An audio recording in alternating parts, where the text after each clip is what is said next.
내가 주께 대하여 귀로 듣기만 하였사오나 이제는 눈으로 주를 배움나이다. 그러므로 내가 스스로 거두어드리고 티끌과 재 가운데서 회개하나이다.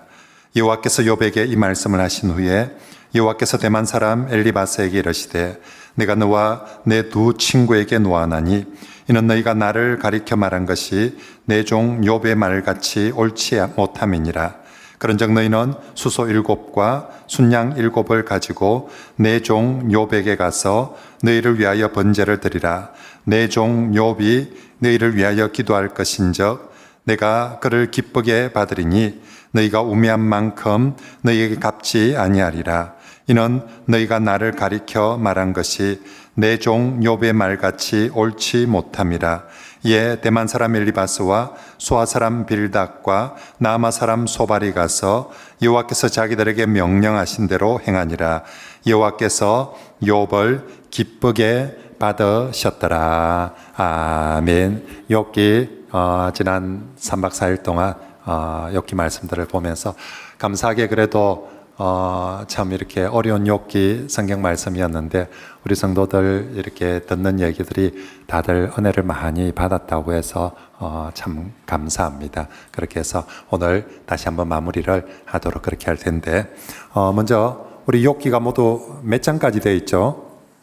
네, 1장부터 42장까지 이 욥기서가 42장, 그래서 분량이 우리 성경책 중에 40장 넘는 성경 한번 떠올려 보세요. 얼마 안 돼요. 제일 먼저 창세기 그죠? 40장 넘죠. 출애굽기 몇 장까지 되어 있을까요? 40장까지. 그죠? 욥기보다 작아요. 그죠? 그리고 그 뒤로 40장 넘는 성경들 뭐 역사서나 이런데 40장이 넘어가는 42장이 되는 게 거의 없어요. 나중에 이제 우리가 시편을 제외하고 선지서 넘어와서 그죠? 이사야서가 66장까지 되어 있고 예레미야 52장. 나머지는 그러니까 성경 분량으로 치면 욥기가 랭킹 몇 등 안에 드는 엄청난 분량이다. 그건 하나님께서 그만큼 중요하게 또 우리에게 꼭 필요하기 때문에 주신 말씀이다. 이 42장 되는 욥기가 시가서로 분류되어서 시가서 중에 1번으로 등장하는 이유는 우리가 읽은 성경에는 한글 성경에는 표가 그렇게 많이 안 나는데 대부분 다 욥기 3장부터 42장 6절까지가 시문으로 되어 있다. 탄식 시 대화들도 이 사람들이 그냥 막 치고받고가 아니라 아주 멋지게 시문으로 그렇게 하고 있어서 그래서 욥기가 시가서 중에 1번으로 들어가 있다. 그 중에 또 시가서 중에서도 욥기를 지혜서라고 하는 것은 구약의 대표적인 세 가지 지혜서 욥기, 잠언, 전도서. 그죠? 잠언은 아버지가 아들에게 들려주는 지혜의 말씀이라며 전도서는 한 지혜자가 삶을 돌아보면서 회고하면서 사색적으로 독백적으로 그렇게 지혜를 얻고 있다면 욥기는 인생에서 가장 어려운 문제를 붙들고 씨름하면서 혼자 답을 찾아가는 것이 아니라 함께 지혜를 찾아가는 그런 말씀이어서 지혜서라고 그렇게 부르고 있습니다. 자, 우리 욥기 처음 시작하면서 우리가 이제 이 여러 이런 모습들 속에서 질문들을 몇 가지 하면서 시작을 해드렸습니다. 제일 첫 번째, 이건 사탄이 제기하는 질문이었죠. 왜 하나님을 신앙하는가? 보장 없이도 하나님을 신앙할 수 있는가? 우리 신앙의 순수성에 대해서 사탄은 이의를 제기했습니다. 그런 거 없습니다, 하나님. 인간들요, 믿는다, 믿음 좋다 해봤자 다 지 잘 먹고 잘 살라고 그러는 거지 하나님을 이용하는 거지 진심으로 하나님을 신앙하고 그런 거 없습니다. 하나님이 쏟고 있는 겁니다. 그죠? 인간들 신앙도 철저하게 자기중심. 그래서 알고 보면 하나님이 인간의 종이지 인간은 다 지가 주인입니다. 하나님이 뭘 해주니까 저게 믿는 척하고 교회 다니는 척하지 아무것도 안 해주고 있어. 교회 안 옵니다. 안 믿습니다. 사탄이 우리 신앙의 순수성에 대해서 문제 제기를 하고 하나님은 욥의 신앙을, 순수성을 믿었습니다. 욥은 그러지 않으리라고. 하나님께서 욥만 믿는 것이 아니라 저와 여러분들의 신앙도 하나님께서 믿어주실 줄 믿습니다.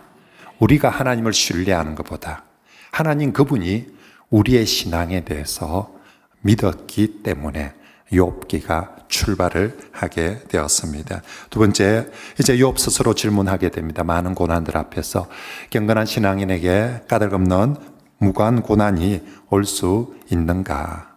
정말 이 땅에서 가정 신앙생활을 열심히 하는, 그죠? 욥을 표현하는 네 가지 이렇게 단어들 기억납니까? 욥 온전하고 정직하고 하나님을 경외하며 악에서 떠난 사람.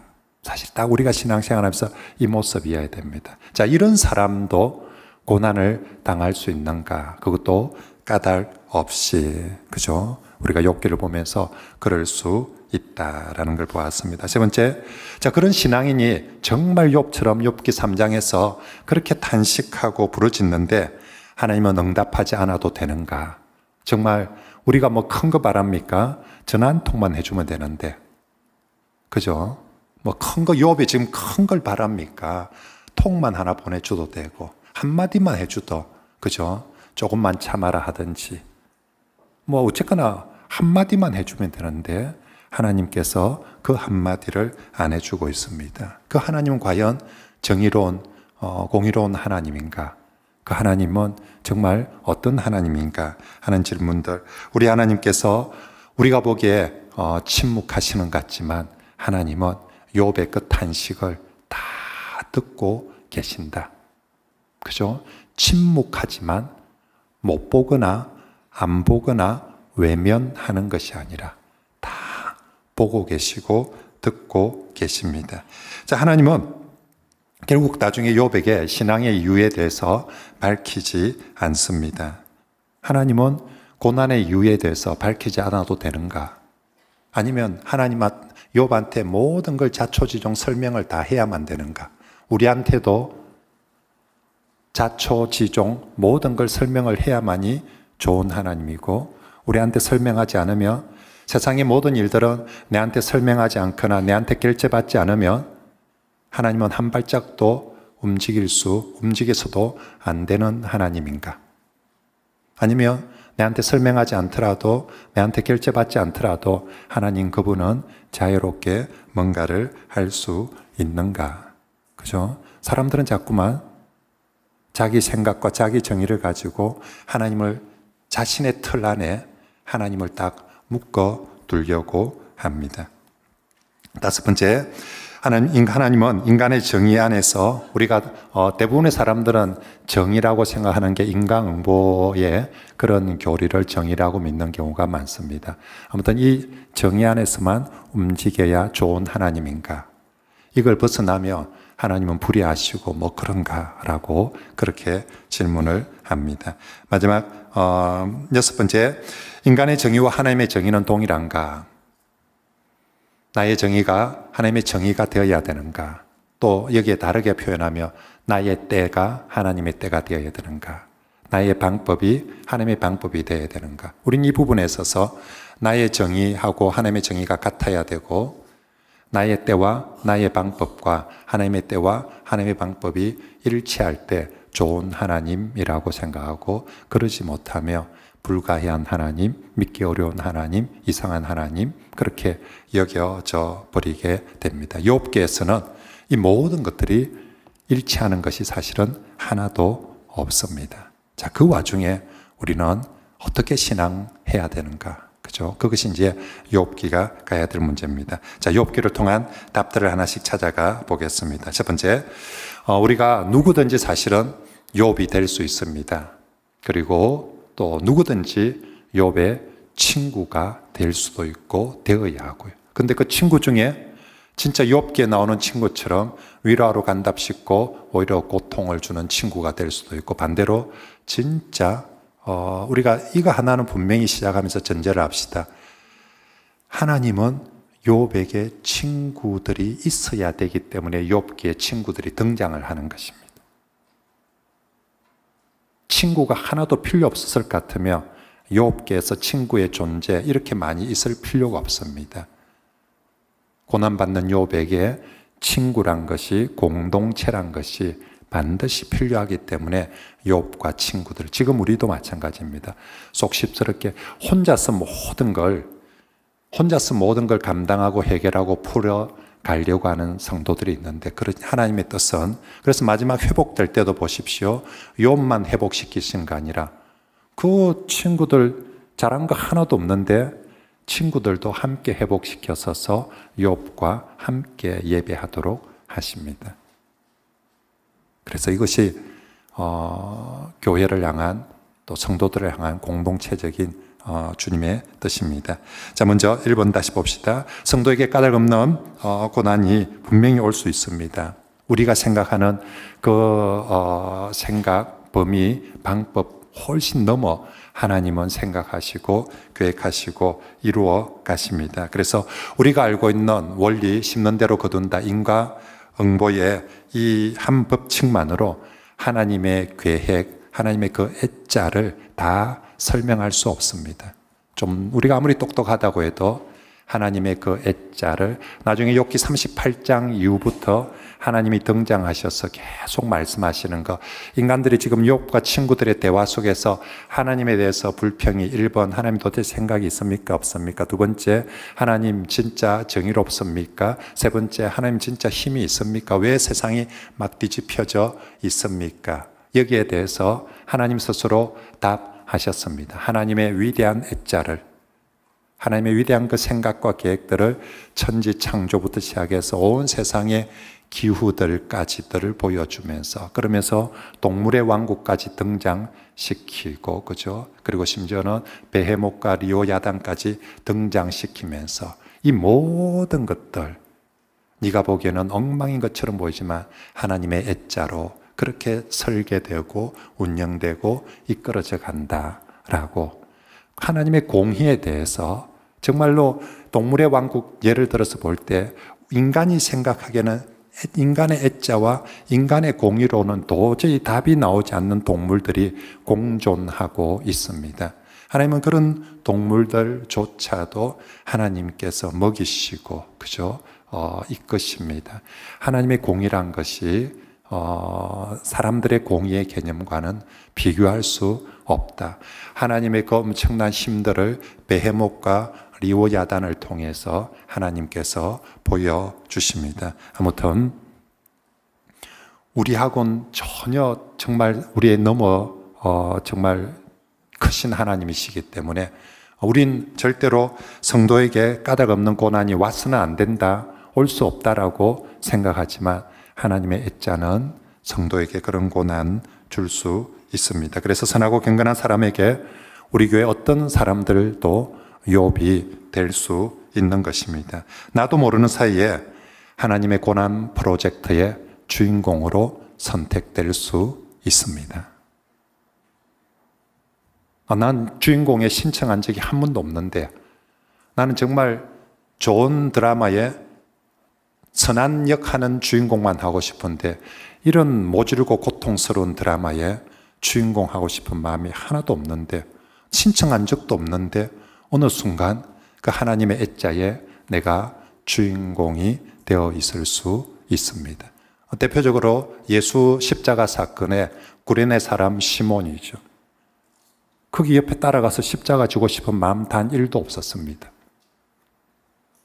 근데 갑자기 난데없이 내가 왜 이 자리에 발탁되어져서 사람들부터 조롱을 당하면서 그 고통을 같이 그 자리를 가야 됩니까? 정말 내가 왜? 그런데 하나님은 그럴 수 있습니다. 구레네 사람 시몬이든 욥이든 우리 교회 누구든지 나도 모르는 사람 사이에 하나님의 그 고난 프로젝트에 그 애자에 내가 주인공으로 발탁될 수도 있습니다. 좋은 주인공 자리 발탁될 때는 사실은 우리가 나도 모르게 좋은 주인공 자리도 발탁되는 경우가 있거든요. 난데없이 내한테. 그때는 할렐루야 아멘 하는데, 고난의 주인공 자리에 발탁되어질 때는 그건 거부한다, 그죠? 하나님께서 그 일에도 우리가 순종하기를 원하십니다. 그러므로 성도는 고난과 죄를 동일시해서도 안 되고요, 순탄한 삶과 복을 획일적으로 동일시해서도 안 됩니다. 둘 다 완전 동일한 건 있을 수 없습니다. 고통 중에 축복이 있을 수 있고요, 그리고 고통이 오히려 하나님을 더 가까이 하는 복을 분명히 가져올 수 있습니다. 사도 바울에게, 정말로 사도 바울같이 주를 위해서 살아가는 사도에게도 내 육체의 가시 사단의 사자를 주셨다라고. 내가 이렇게 열심히 선교를 하려고 하는데 왜 내게 이런 사탄의 가시를 주십니까? 사도 바울이 3번이나 그렇게 간절히 기도했지만 응답되지 않고, 오히려 주님의 답은 내 은혜가 내게 족하도다.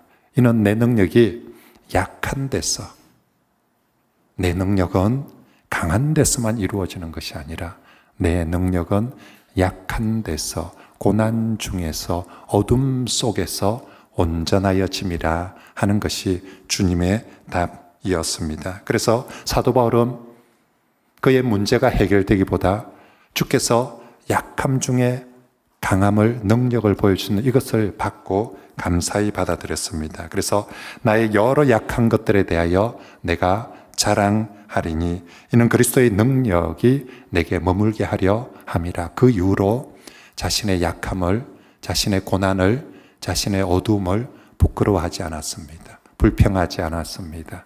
오히려 틀림없이 하나님께서 나의 약함을 통해서 그리스도의 능력을 나타나게 해줄 것을 믿으면서, 인내하면서 자신의 길을 걸어갈 수 있었습니다. 우리도 마찬가지일 겁니다.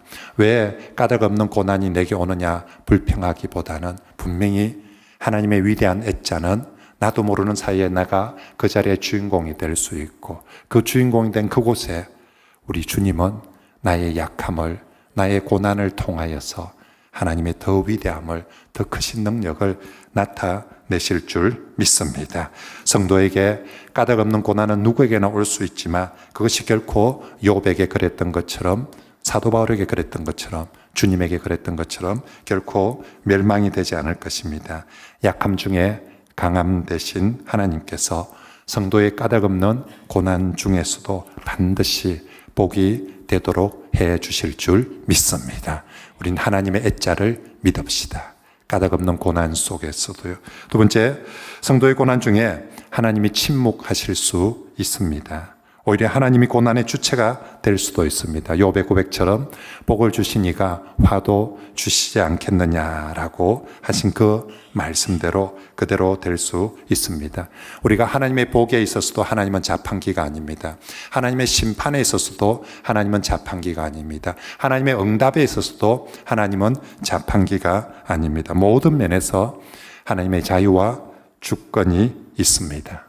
복을 주실 때도 그분의 자유와 주권이 있고요, 심판하실 때도, 우리 생각에 저런 인간은 무조건 죽어야 벌 받아야 되는데, 그 심판도 내가 벌을 받아라니까 하나님이 심판을 하고 내가 조금만 봐주이소 하면 봐주는 것이 아니라 그 심판도 자판기가 아닙니다.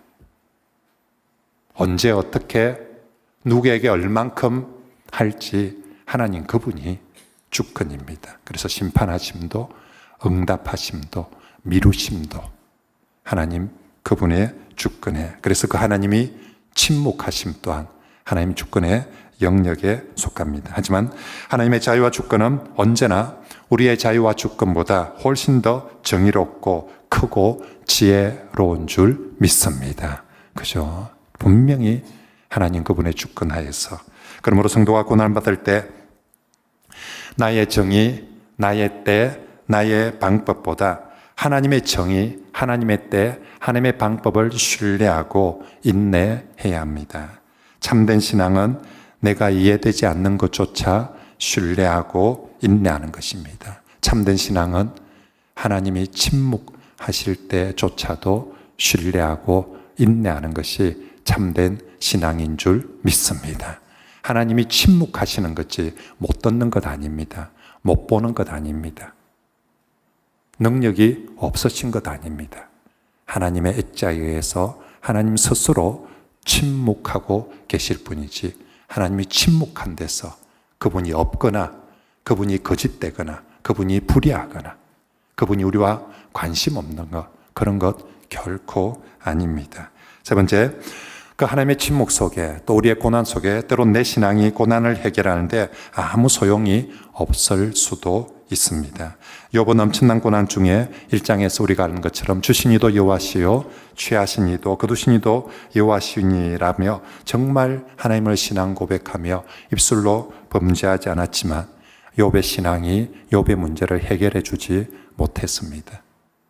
더 힘들고 더 어려워. 분명히 새벽 기도를 하는데 문제가 생겨서 새벽 기도하기 시작하는데 문제가 생겨서 철학 기도도 하고 밤마다 금식 기도까지 하면서 이 문제 속에 하나님께 더 가까이 가려고 하는데 한 달을 새벽 기도를 해도 그리고 100일을 새벽 기도를 해도 여전히 문제가 해결되지 않을 수 있습니다. 우리 삶에도 마찬가지입니다. 내 삶에서 신앙이 모든 문제를 해결하지 못할 때가 있습니다.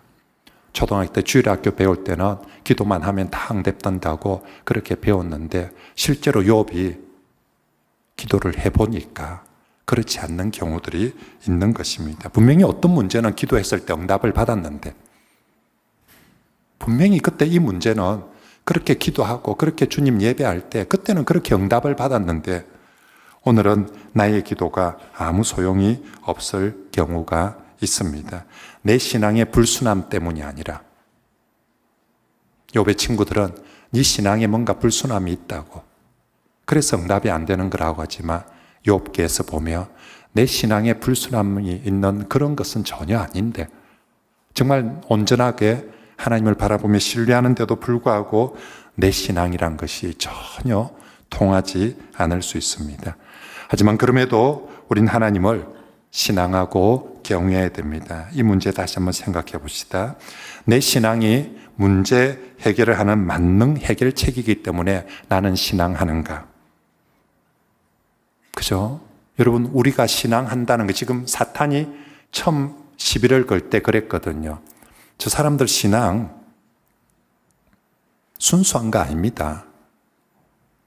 뭔가 하나님이 이렇게 울타리를 뭘 하기 때문에 그 중에 이 문제, 나의 신앙은 신앙을 통해서 문제가 해결될 때만 나는 신앙이니까 아니면 내가 신앙하는데도 문제가 해결되지 않을 때 그때는 어떻게 하는가? 문제가 해결되기 때문에 나는 신앙하는가?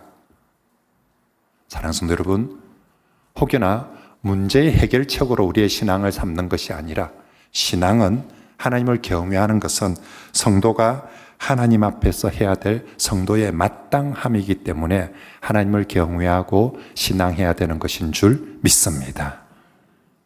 내가 신앙하면 하나님이 이만큼 해결해 주기 때문에 내가 신앙하는 것이 아니라 해결을 하든 해결이 안 되든 피조물이 창조주 하나님을 경외하며 신앙하는 것은 우리의 성도의 마땅함이기 때문에 우리가 신앙하는 것입니다. 그리고 그런 상황에서도 여호와를 경외하는 것을 진정한 지혜라고 욥기에서 가르쳐 줍니다.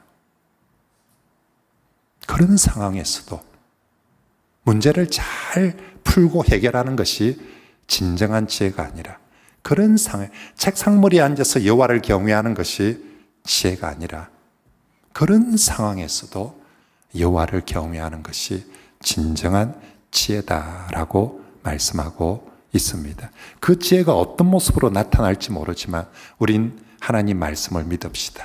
정말로 내 신앙이 전혀 문제 해결을 못하는 상황에서도 여호와를 경외하는 진정한 지혜자들이 되시길 바랍니다. 그리하며 정말로 우리 하나님 반드시 은혜를 베풀어 주실 겁니다.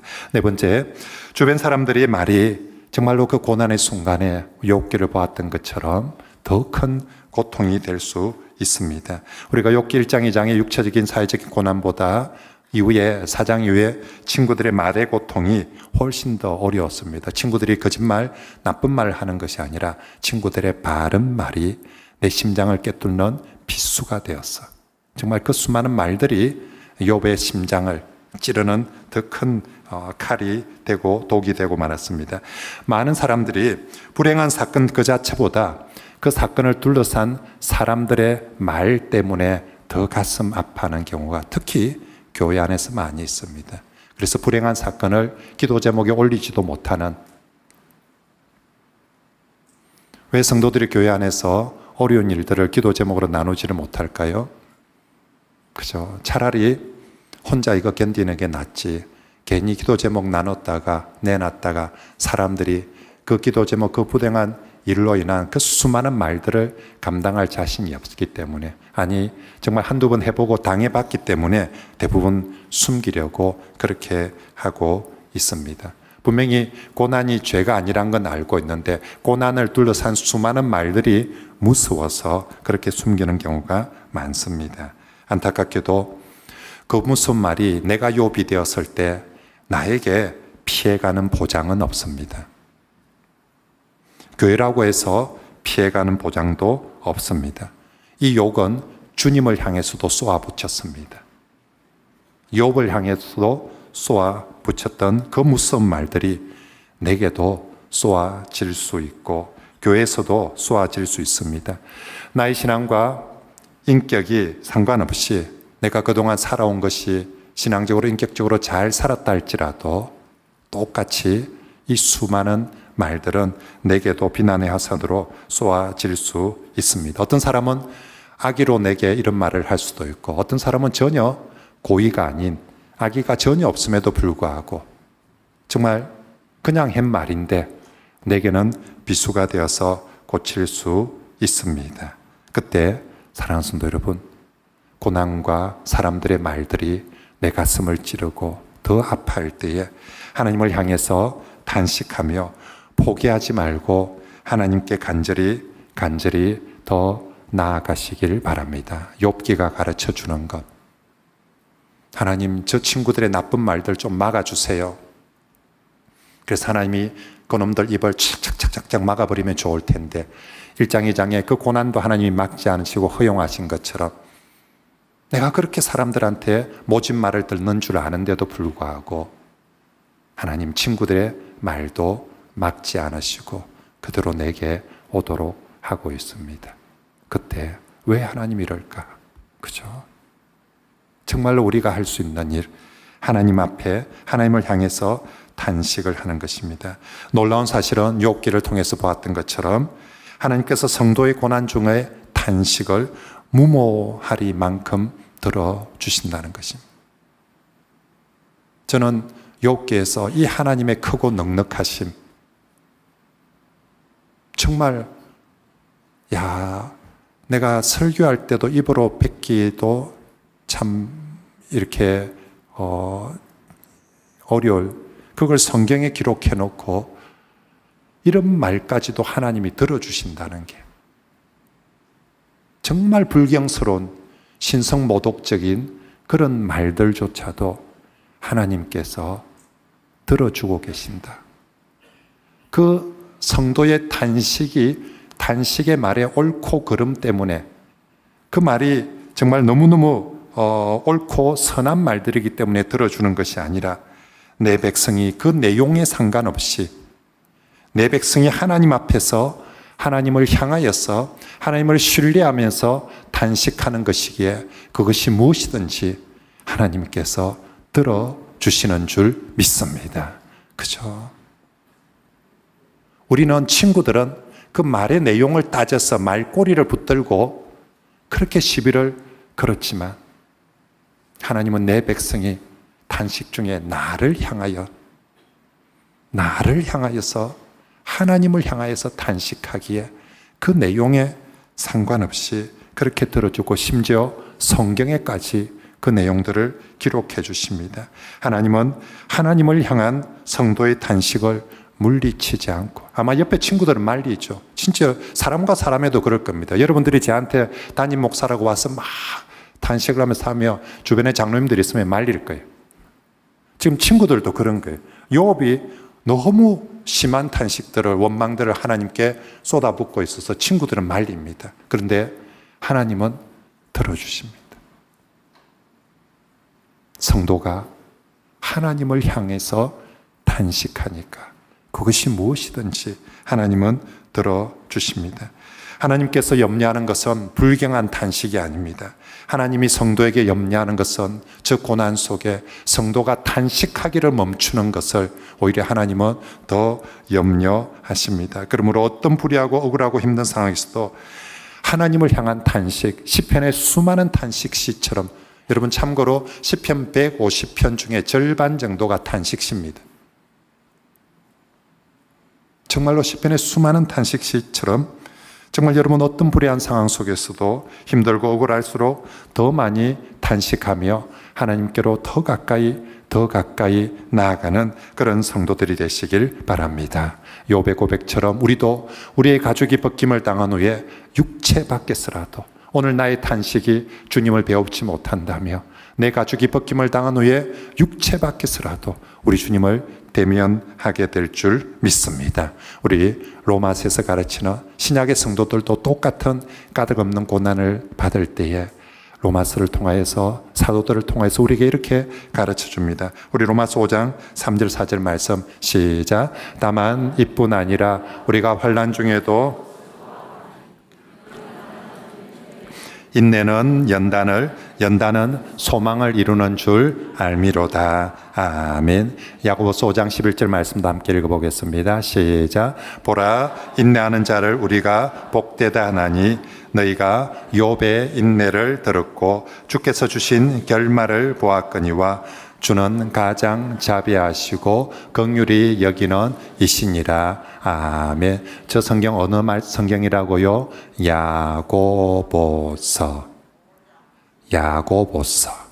야고보서는요 1장 1절에 어떻게 시작하냐면 흩어진 나그네들에게,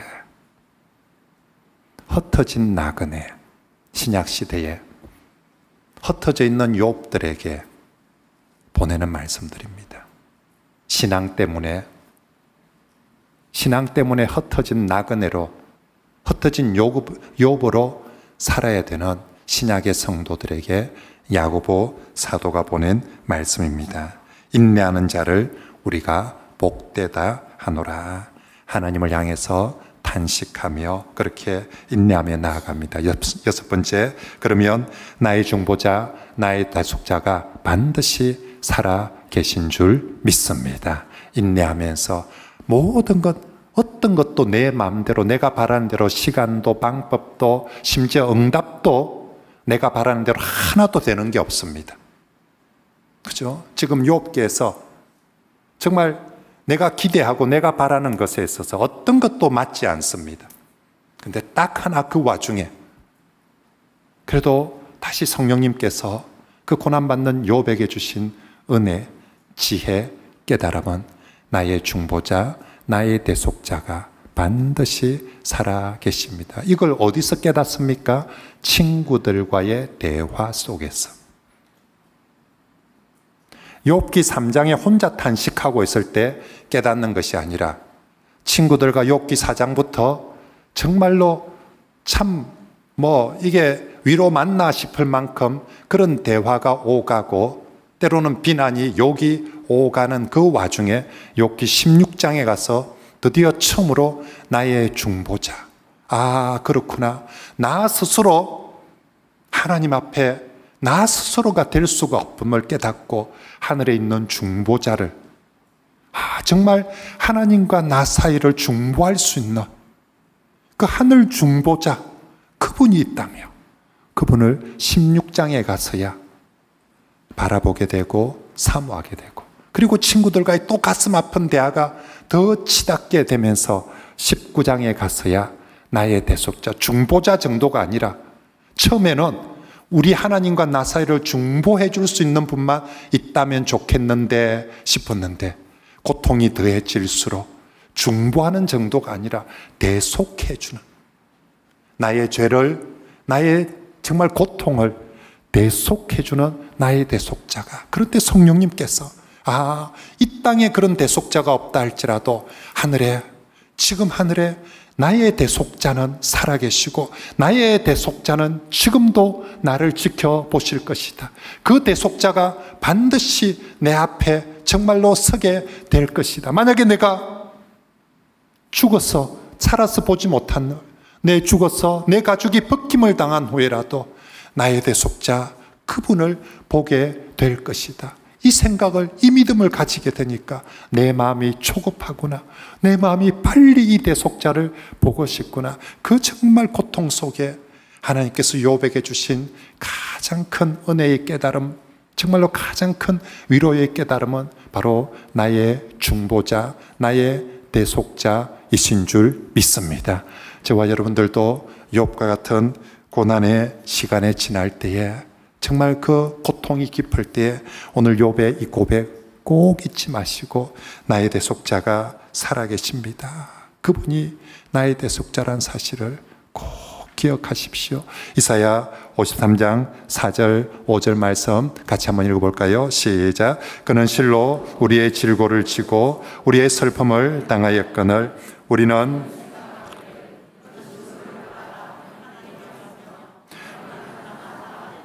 그가 찔림은 우리의 허물 때문이요 그가 상함은 우리의 죄악 때문이라. 그가 징계를 받음으로 우리는 평화를 누리고 그가 채찍에 맞음으로 우리는 나음을 받았도다. 아멘. 성경은 예언했습니다. 한 메시아가, 한 대속자가 올 텐데 그의 모든 삶은 죄인을 대속하기 위해서 살아갈 것이라고. 고난을 받아도 징계를 받아도 모두가 대속을 위한 것일 거라고 이사야에서 종의 노래, 이사야 50장 종의 노래, 종의 고난받는 노래입니다. 이사야 53장이 여호와의 종이, 욥기는 내 종, 이사야 53장은 여호와의 종, 어마어마한 고난을 받는데 이사야 53장도 시로 표현돼 종의 노래라고 표현. 그 고난을 시로, 노래로 표현했습니다. 그 종이, 이사야 53장에 예언하는 그 종은 왜 그렇게 고난을 받는가? 그는 실로 우리의 질고를 지고 우리의 죄를 안고 징계를 당하였다라고, 당할 것이라고 예언했는데 주 예수님, 우리의 대속자, 우리의 중보자 주 예수님이 오셔서 예언하신 그대로 욥이 사모한 모습 그대로 정말로 우리를 위해서 대속의 십자가를 져주신 줄 믿습니다. 예수님의 모든 삶과 사역은 우리를 대속하기 위함이었습니다. 주님께 왜 그랬습니까? 라고 물어보며 우리를 대속하기 위해서. 그리고 주님의 대속의 십자가의 그 은혜는 어제나 오늘이나 그리고 우리가 살았으나 죽었으나 영원할 줄 믿습니다. 주 예수님, 우리가 그것을 잊지 말라고 성찬을 교회에서 제정하여서 시행하라고 말씀해 주셨습니다. 그러므로 우리가 성찬의 떡과 잔을 받을 때마다 대속의 주님, 대속의 은혜를 다시 내 안에 상기하고, 우리는 오늘 이 고난의 시절에 정말로 이 대속자 예수 그리스도를 바라보는 믿음으로 이 고난들을 잘 견디고 이겨 나가시길 바랍니다. 나의 대속자가 살아계십니다. 나의 대속자가 살아계십니다. 살았어도 죽었어도 그분이 나의 대속자이십니다. 욥에게도 저에게도 우리 성도들 모두에게도 오늘도 내일도 우리의 대속자 예수 그리스도, 그분이 고난받는 욥에게, 고난받는 우리 성도들에게 함께 하실 줄 믿습니다. 7번째, 우리 내 곁에 욥에게, 이제 내가 욥일 때도 있지만 내 곁에 욥이 눈에 보일 때가 있을 때 정말 진심의 위로자, 말 조심하는 위로자, 함께 고난을 견뎌주는 위로자가 되길 바랍니다. 주님은 성도가 홀로 고난의 밤을 지새우는 것이 아니라 성도들과 함께 지새우길 원하십니다. 욥 혼자서 굳건한 믿음으로 이겨내는 것도 좋지만 하나님은 욥의 친구들과 함께 견디고 이겨내길 원하십니다. 만약에 욥 혼자서 견뎌 이기내기를 원했다며 하나님께서 욥의 친구들을 보내기에 앞서서 하나님이 먼저 직접 찾아가셔서 하나님이 먼저 해결해 주고 위로해 주면 좋을 텐데 하나님은 그 방법을 취하지 않고 먼저 친구들이 먼저 찾아가서 따뜻한 위로자, 함께 견뎌주는 위로자가 되길 원하셨습니다. 예나 지금이나 구약이나 신약이나, 그래서 심지어는 우리 주 예수 그리스도의 십자가의 고난 곁에도 사람의 위로자를 하나님께서 붙여주셨습니다. 마태복음 26장에 주님의 십자가의 길에 가는 두 위로자, 한 사람은 시몬이란 사람을, 나병 환자 시몬이라는 사람, 또 한 사람은 예수님께 향유 옥합을 깨뜨려 붓는 마리아입니다. 하나님은 십자가를 져야 되는 주님의 십자가의 길에도 그 주님을 위로하는 위로자 사람을 붙여주셨습니다. 사도 바울이 수많은 까닭없는 고난을 당할 때에, 사도 바울의 전도 여행 속에서 가장 힘들 때가 고린도에 갔을 때라고 합니다. 고린도전서 2장 3절 말씀에 보면 내가 그때 심히 두렵고 떨었노라. 천하의 사도 바울이 전도하다가 심히 두렵고 떨었노라 라고 표현합니다. 그 고린도에 도착했을 때 사도 바울을 위로하고 격려하는 것은 하나님이 알아, 하나님이 보내신 사람들이었습니다. 사도행전 18장에 보면 거기에 브리스길라와 아굴라 부부를 만나는 장면이 바로 그곳에 있습니다. 고린도에 갔을 때에, 심히 두렵고 떨릴 때에 하나님께서 사도 바울에게 브리스길라 아굴라 부부를 붙여주셔서 함께 장막을 먹고 마시면서 함께 전도하여서, 그래서 고린도에 들어갈 때는 정말 두렵고 떨려서 여기서 전도하겠나 싶었는데 그 고린도에서 1년 6개월 동안, 이때까지 전도한 것보다 가장 오랫동안 고린도에서 전도할 수 있었습니다. 물론 브리스길라와 아굴라와 그리고 또 그 위에 나오는 누가나 그리고 이제 디모데가 같이 합류했어도 은혜를 받고, 고린도전 사도행전 18장에 다메섹 도사양 이후 주님의 음성이 처음으로 다시 등장하는 곳이 사도행전 18장 고린도에 있습니다. 이 성 중에 내 백성이 많도다라고 주님께서 위로해 준데, 타이밍은요 사람들의 위로를 먼저 보내주시고 그리고 뒤에 주님께서 위로해 주시고, 사도 바울은 사람들의 위로를 받고 주님의 위로를 받고 심히 두렵고 떨렸던 그 고린도에서 1년 6개월을 열심히 전도 사역을 감당할 수 있었던 것입니다. 하나님은 우리 시대의 욥에게 욥의 친구들이 있어 주기를 원하십니다. 우리 외우는 로마서 12장 15절 말씀 같이 한번 읽어볼까요? 시작. 즐거워하는 자들과 함께 즐거워하고. 아멘. 저는 대학 시절에 이 성경 말씀 묵상하면서 그죠, 즐거워하는 자들과 내가 진심으로 함께 즐거워할 수 있을까? 그래서 저는 시상할 때 상 받는 사람보다 박수 쳐주는 사람 더 눈여겨봅니다. 누가 제일 박수를 크게 쳐주는가? 그 사람이 진짜 훌륭한 사람이라고 생각합니다. 남 상 받을 때, 자기 상 받을 때보다 더 크게 박수 쳐줄 수 있는 사람,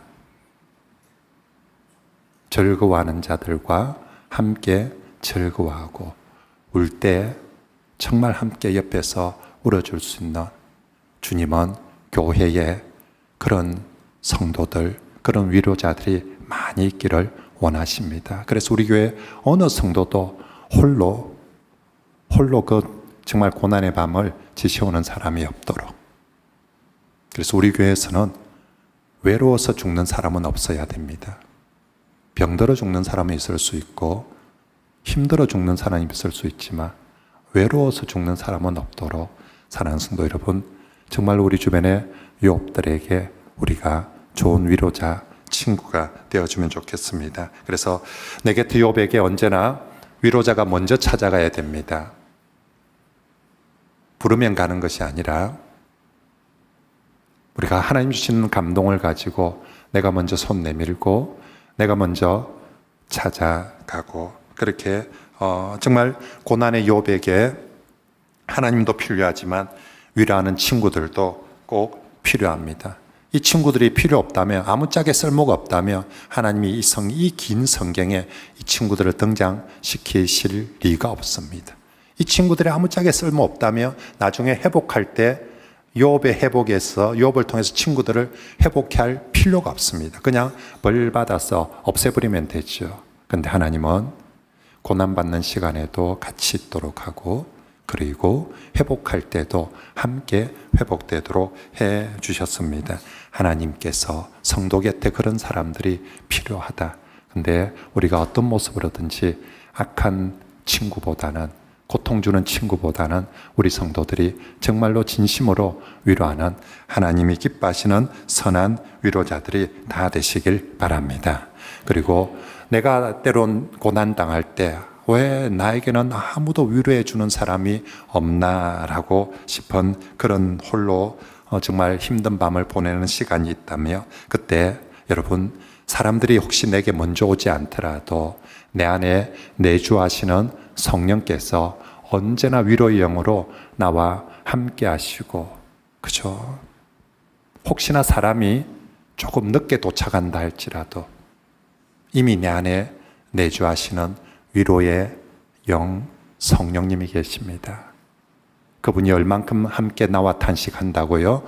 말할 수 없는 탄식으로 내 안에서 함께 탄식합니다.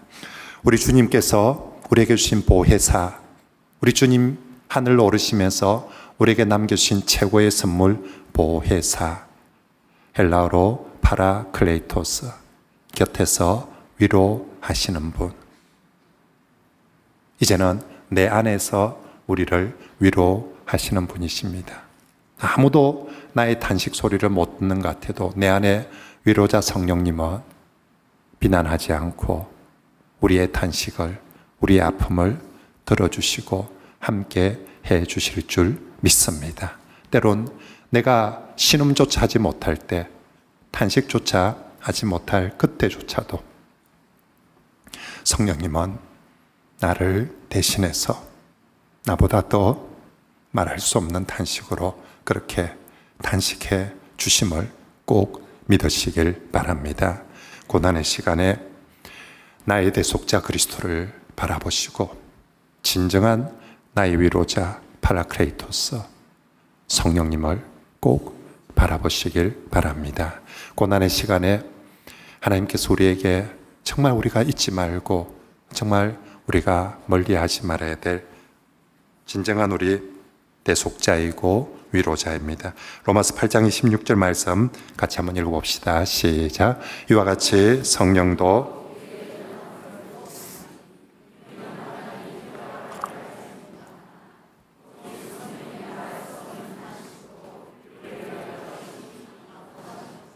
아멘.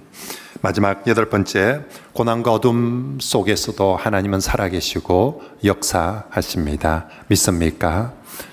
내가 보기에 침묵하는 것 같지만, 외면하는 것 같지만, 또 오히려 나를 힘들게 하는 것 같지만 하나님은 여전히 그 고난과 어둠 속에서도 살아서 역사하십니다.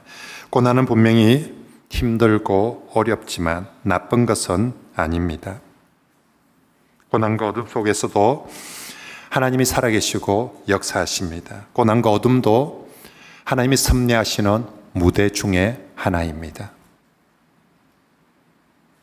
나는 언제나 멋지고 화려한 무대에 서서 주인공이 되고 싶어 하는데 하나님은 어둡고 고난이라는 무대 속에서도 거기서도 연출하실 수 있습니다. 정말 가장 어두운, 가장 열악한 고난 속에서도 하나님은 멋진 연출가가 되셔서 그곳에서도 나 같은 주인공, 나 같은 주인을 통해서도 하나님의 멋진 애자를 만들어 내실 것입니다. 그러므로 정말로 성도의 탄식과 고난과 탄식에 대해서 하나님은 어떤 모습으로든지 응답하시고 역사해 주시고 연출해 주십니다. 물론 내가 원하는 방법, 때, 그리고 타이밍들, 그런 그 조건들 아닐지라도 하나님 그분의 애자를 따라서, 그분의 크심을 따라서 분명히 연출하실 것입니다.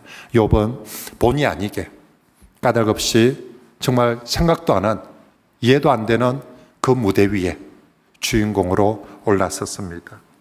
긴 시간 고난과 어둠을 지났지만 결국 이 고난과 어둠을 통해서 욥은 귀로 듣는 신앙에서 눈으로 보는 신앙으로 성숙하였습니다.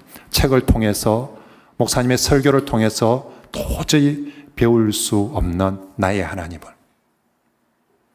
아브라함이 책을 통해서 배운 것이 아니라 정말로 하나님 그분을 얼굴과 얼굴로 대하면서 배웠던, 그래서 아브라함의 하나님, 이삭의 하나님, 야곱의 하나님이 이제 욥의 하나님이 되었습니다.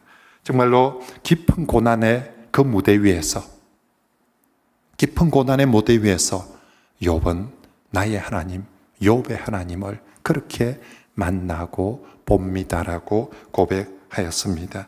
정말로 이 깊은 고난을 통해서 욥의 하나님이 되었던 것처럼 여러분들의 고난을 통해서도 하나님을 더 깊이 경험하고, 그리고 하나님을 만나고 누림으로 설교 시간에 목사님을 통해서 듣는 하나님이 아니라 나의 하나님, 정말 나의 하나님을 여러분들이 깊이 경험하고 결국 마지막은 나의 하나님으로, 욥이 하나님으로부터 모든 애자를 다 듣고 다 이해했기 때문에 욥이 예배하는 것이 아니라 나의 하나님을 만났기 때문에, 나의 하나님을 경험하였기 때문에, 그거 옛날에는 이게 제일 크고 중요한 문제인 줄 알았는데 하나님을 배웠고 나니 이건 알아도 되고 몰라도 되고 뭐 괜찮아요.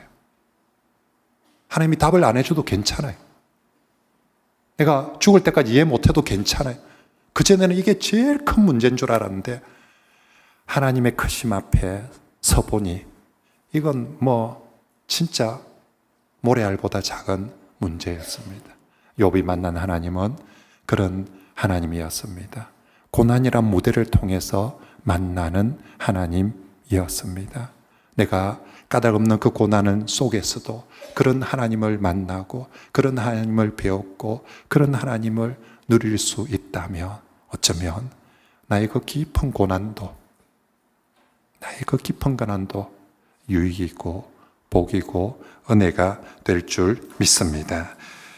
하나님은 반드시 성도의 상처가 예배가 되도록 해 주실 것입니다. 저는 욥기 말씀을 보면서 이 말씀을 굳건하게 믿습니다. 하나님께서 내게도 어떤 상처도 그리스도 안에서 예배가 되도록 해주셨습니다. 짧은 인생을 살았지만 내게 어떤 상처도 원망으로 남아있는 것 없습니다. 짧은 인생이었지만 그 크고 작은 상처들이 하나님은 다 결국 예배가 되도록 해주셨습니다. 욥에게 그렇게 해주시고 저에게 그렇게 해주신 하나님께서 우리 성도들에게도 반드시 오늘의 눈물이, 오늘의 상처가 예배가 되도록, 영광이 되도록, 은혜가 되도록 해주실 줄 믿습니다. 욥의 결말은 욥만의 결말이 아니라 저와 여러분 모두의 결말이 되어질 줄 믿습니다. 그러므로 내가 보기에 정말 어두움, 짙은 어둠이고 내가 보기에 정말 끝이 없을 것 같은 고난의 터널이라 할지라도 그 짙은 어둠과 고난의 터널 속에서도 하나님은 분명히 여기서도 살아계시고 역사하심을 믿으시고 그 깊은 고난의 터널 속에서, 끝도 보이지 않는 그 고난의 터널 속에서 우리가 해야 될 것, 여호와를 경외하고 하나님께 탄식하며 하나님 앞으로 더 가까이 나아가는 그런 욥과 같은 성도들이 꼭 되시길 바랍니다. 긴 욥기를 읽으면서 어떤 사람들에게는 예방주사가 될 수 있고 어떤 사람에게는 오늘의 처방이 될 수도 있고요. 어떤 사람은 그때 내가 욥기 말씀을 읽었더라면 하는 아쉬움도 있을 수 있을 것입니다. 하지만 우리가 앞으로 살아가야 될 날들이 또 어떤 욥의 현장이 내게 있을 수도 모릅니다. 그리고 내 곁에 욥과 같은 많은 친구들이 언제나 있기 때문에 하나님께서 우리 모두에게 오늘 이 말씀을 들려주시는 줄 믿습니다. 우리 베드로전서 5장 10절과 11절 말씀을 같이 한번 읽어볼까요? 시작. 모든 은혜의 하나님 곧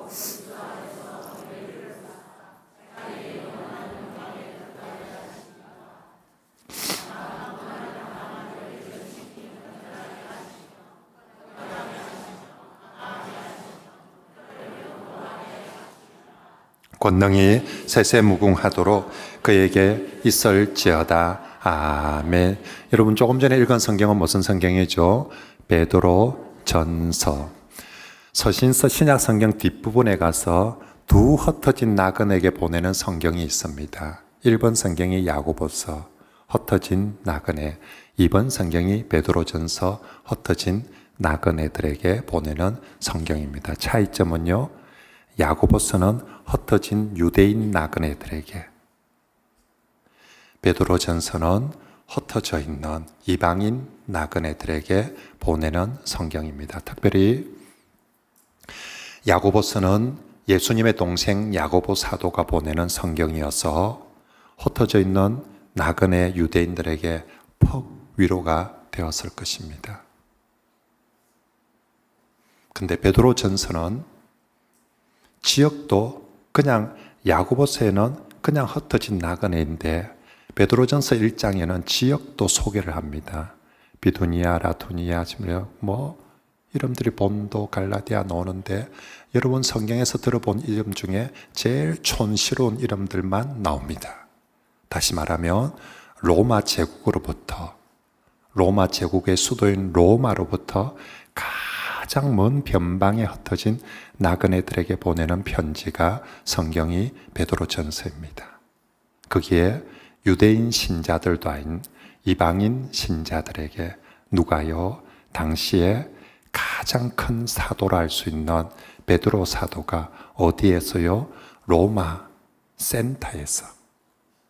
지금 비행기를 타고 가도 저 갑바도기아 끝에, 로마에서 갑바도기아 끝에까지 가려면 비행기를 타고 가도요, 몇 시간을 넘게 타고 가야 되는 거리인데 그 시절에 로마 제국의 수도에 있는 가장 큰 사도인 베드로가 저 변방에 흩어진 나그네, 오늘도 욥처럼 살아가고 있는 우스 땅의 욥이 아닌 갑바도기아의 욥으로, 제가 갑바도기아 지하 동굴 정말 카타콤에 가봤는데 정말 신앙인들이 신앙을 지키기 위해서 그 깊은 지하까지 땅을 파고 들어가서 살아가고 거기서도 예배하면서 신앙하고 있는 모습이, 그렇게 정말 그 갑바디아 동굴 속에 이름도 없이 신앙 때문에 흩어진 나그네로 살고 있는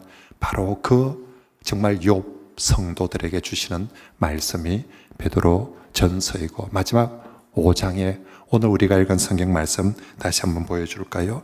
첫 시작을, 마지막에 이제 그들에게 축복해 주는 말입니다. 첫 시작이 뭡니까? 모든 은혜의 하나님. 저 갑바도기아, 갈라디아, 비두니아, 본도 지방의 저 변방에 흩어져 있는 그들에게 사도는 위로해 줍니다. 제일 큰 사도 베드로가 편지를 보내줬다는 그 자체만으로, 사도 베드로가 전화 한 통 해줬다는 것 자체만으로 그 흩어진 변방에 흩어진 성도들에게 엄청난 위로가 되었을 텐데, 그 흩어진 욥들에게 사도 베드로는 모든 은혜의 하나님,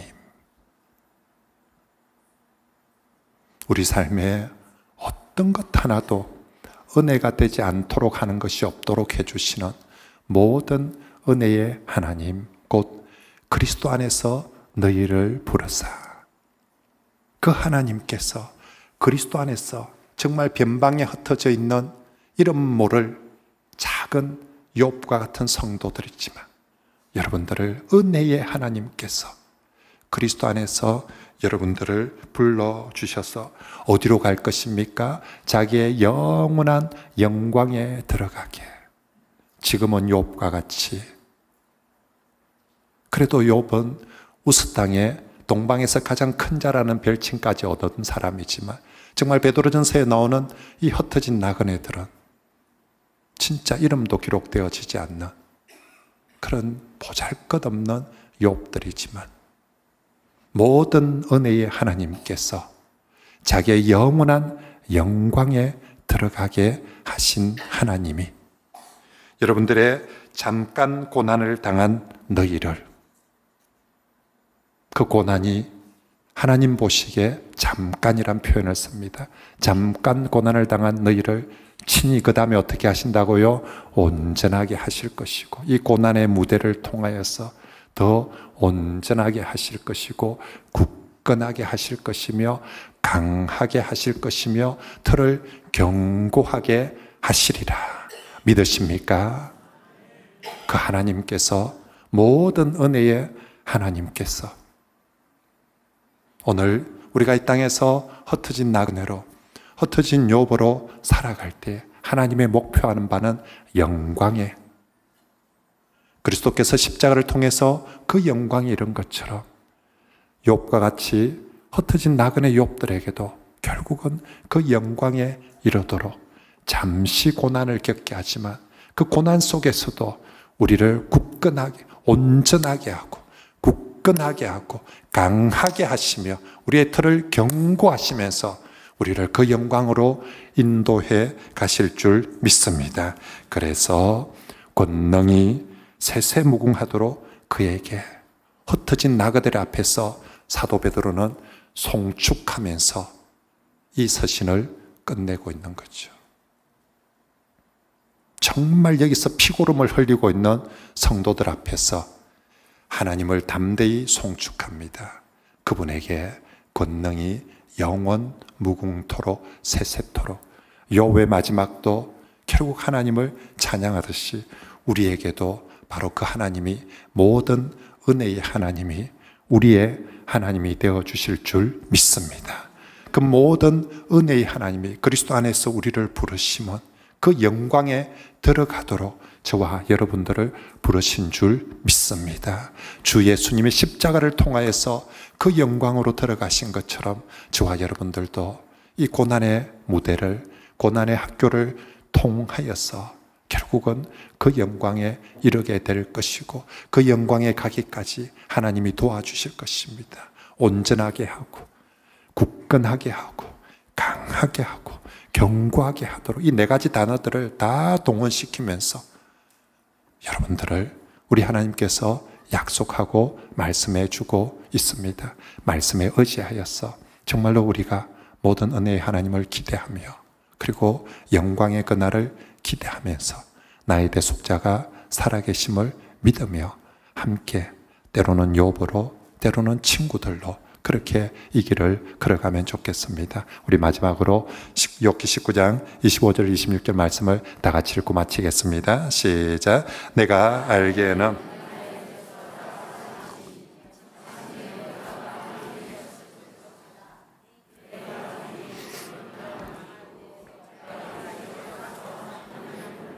아멘. 기도하겠습니다. 하나님, 욥기 말씀을 우리에게 허락해 주셔서 감사합니다.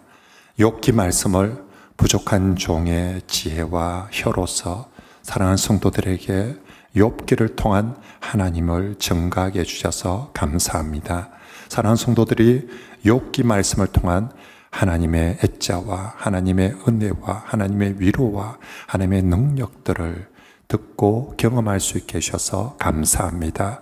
이제 들은 말씀이 우리 삶의 실제가 되게 하여 주시옵소서. 정말로 하나님, 우리 모두 욥과 같은 자리에 있을지라도 정말로 오직 하나님만을 바라보며 탄식하며 경외하며 신뢰하며 하나님께 더 가까이 나아가서 반드시 하나님의 영광에 이르게 하여 주시옵소서. 내가 귀로만 듣다가 이제 눈으로 여호와를 배웁습니다라는 그 신앙 고백이 우리 모든 성도들에게도 있어지게 하여 주시옵소서.